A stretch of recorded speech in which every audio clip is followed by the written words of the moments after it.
Cyber.org. Hey guys, welcome back to another Gaming Memories video. Here we are taking a look at a unique action-adventure style game by the name of Cyber.org that was actually released on the PlayStation back in 1999, and it was actually published by the then Square Enix company. It was also called Squaresoft back in the 90s before it changed its name. The game is actually based around a futuristic kind of setting, so it's a futuristic style action-adventure game. The game primarily actually is all in 3D, and your task is to literally explore different types of environments and worlds, and obviously to kind of complete different tasks and to overtake some of the environments and that within the game itself.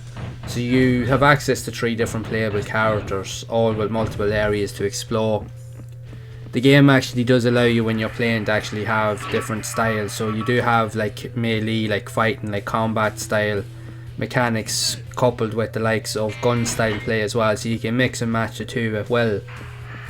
So you go in through like different kind of like futuristic environments, like on board like spaceships, where you're going through different rooms, and you have to go through multiple areas, going through like teleporters and so forth, to be able to get from one section to another. Sometimes you may have to repeat sections and complete tasks that you may not be able to unlock the first time around, and go through the teleporter and come back again so that it will unlock something else. So you may have to go through multiple areas a few times over to be able to get from A to B, basically, all while trying to complete tasks, fight off enemies, unlock doors, find switches, collect items, and all that good stuff along the way.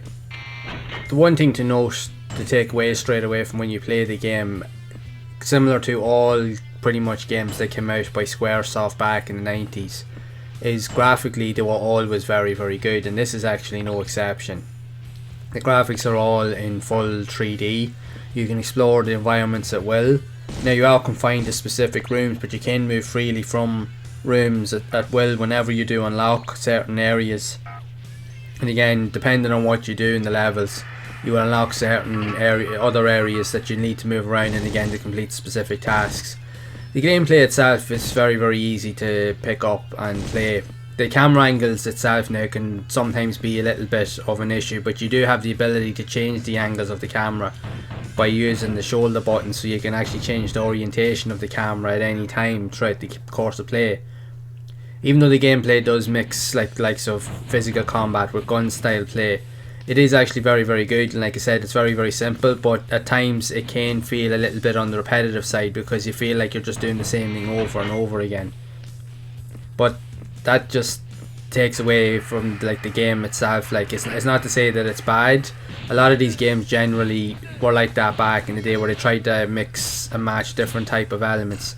So you had likes of like fighting style mechanics like you would get in your normal like arcade kind of like brawler aesthetic, and then you mixed it with gunplay, and while also trying to solve puzzles and interacting with other elements within the environment. But again, graphically, like, it was actually very, very good. It is actually a decent game, actually, after having playing it for a while. I honestly did myself now, when I actually first experienced this game, I actually didn't even know it existed. I've only recently come across it over recent months, as I'm trying to explore a lot more games that were actually released within the Japanese region. But I didn't realise the amount of really cool games that were actually developed for the PlayStation within that region. There's actually a ton of them, and this is just but one of them. So I'm definitely going to be trying to explore a lot more of these here. Now, so far as of playing it, I didn't get too far into the game. I just done the first couple of levels. So far it felt very similar in terms of actually how it was playing on most of the levels, but it depends, because you can like choose different characters. At the moment I've only chosen one of them, and he was very, very simple to use, but again, each of the characters all will have their own unique fighting styles and special abilities and weapons and so forth that you can use, so it'll alter the kind of the course of play. But you also do have like the ability to be able to, like I said, explore. Like there's other areas like in here where you can jump up to different platforms where you actually do have to explore, and there's a lot of like platform elements where you have to like jump onto like different kind of ledges and moving platforms to get from one area to the next in order for you to actually unlock certain areas.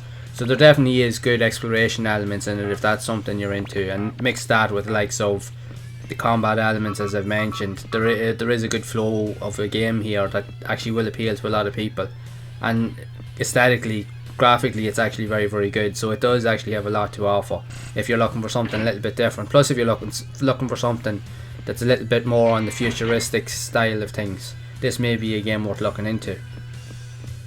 So I'd love to know what your thoughts are of this game. Did you even know it existed? And if so, have you actually played it? And what are your thoughts on it? Be sure to share it down in the comments below. So if you have enjoyed this video, make sure to leave a like. Also be sure to subscribe to the channel and hit the bell icon to be updated of future videos, as I am going to be exploring a lot more of these quirky style games that were released in different regions on the PlayStation, and sharing my thoughts and experiences with everyone. So as always, make sure to keep playing those classic games and enjoying them, and keep those gaming memories alive.